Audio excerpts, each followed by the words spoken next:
Jonathan Manthorpe, our guest, he's an international affairs columnist, a foreign correspondent, some 30 plus years experience in the field, been shot at a few times. Oh, yes.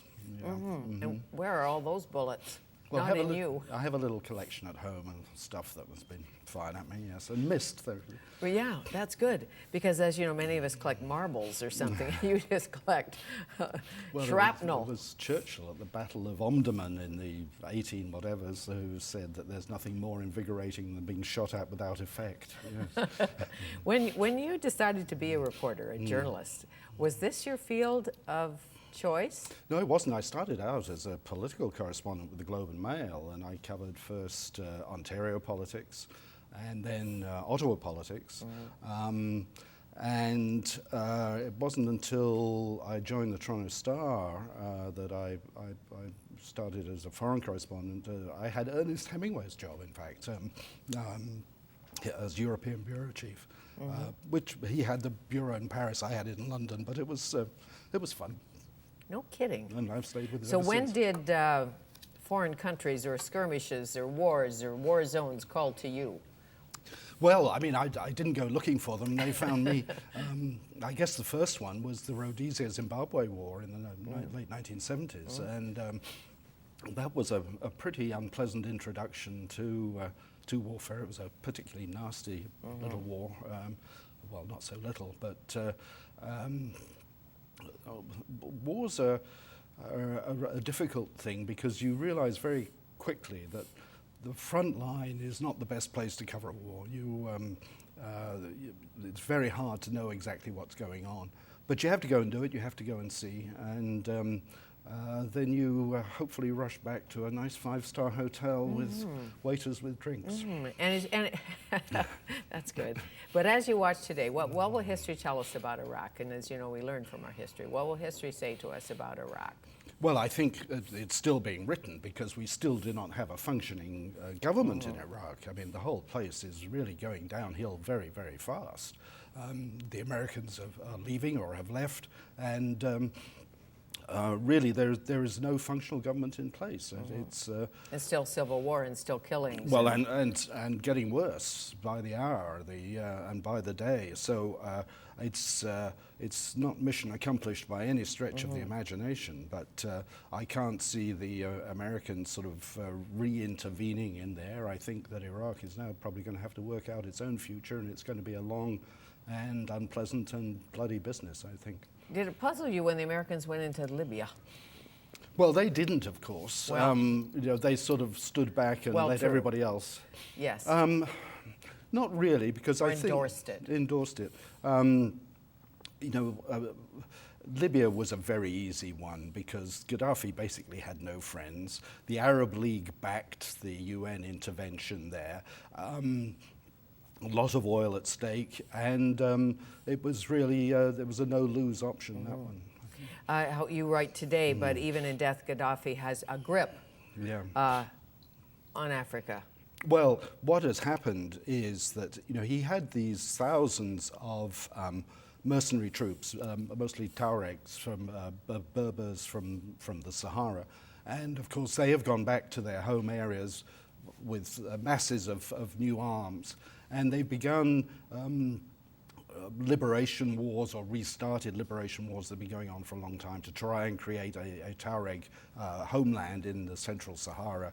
And so they're causing problems in Mali, in Niger, in Burkina Faso, in northern Nigeria, in southern Algeria, all over the place. And so this is really just a sort of unintended fallout consequence of the end of the Libyan war. Yeah. And how do you keep up with all of this?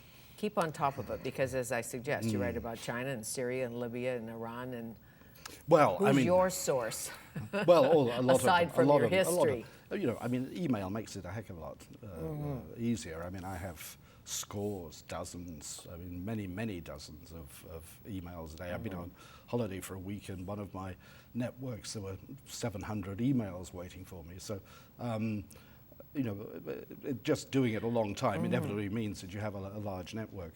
And do you think the impact of social media on war will have an impact? And by that I mean if an Israeli sends a note, a tweet to somebody in Iran and says, our government might want to bomb you, we don't, we like you.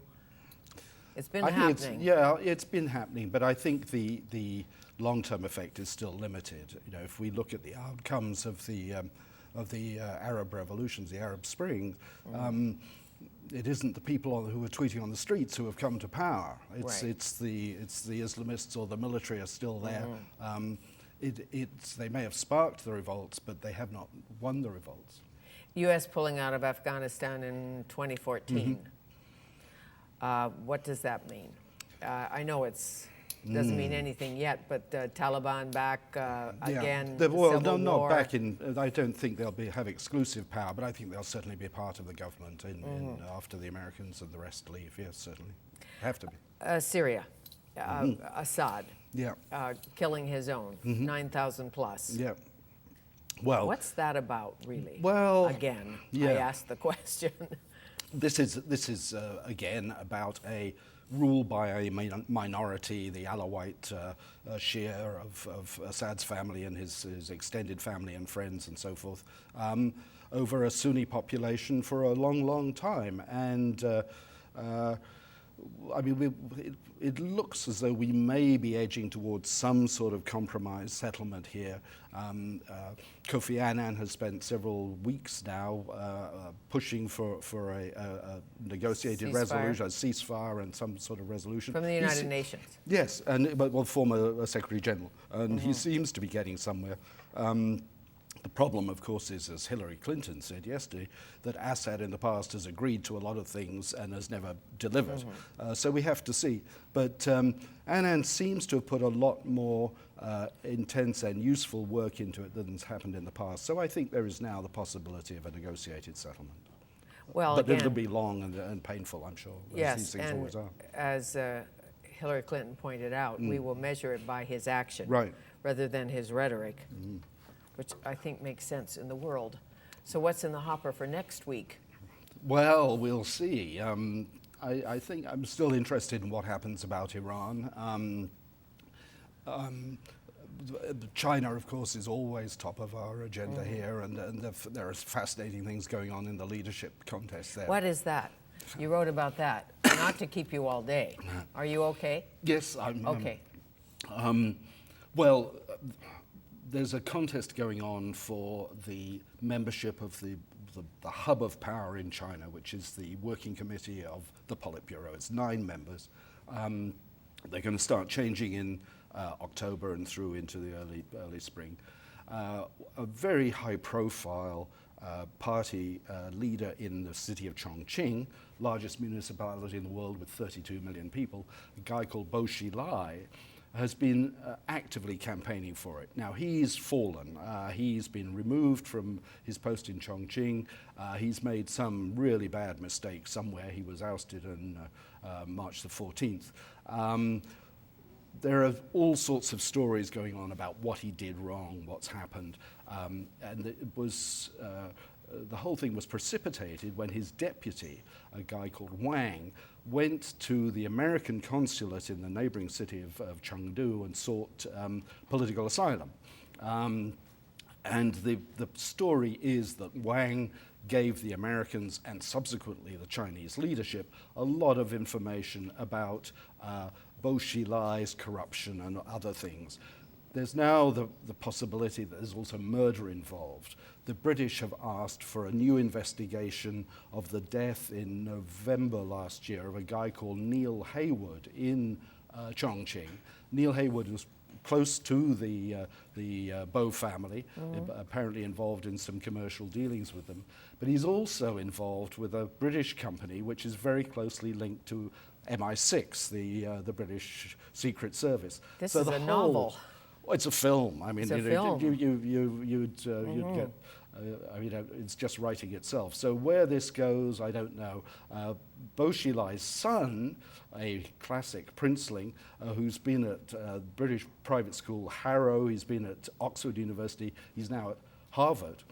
He's disappeared. He disappeared the same day his father was fired from Harvard. So where this story goes, I don't know, but we'll see next week. I'll look for the film.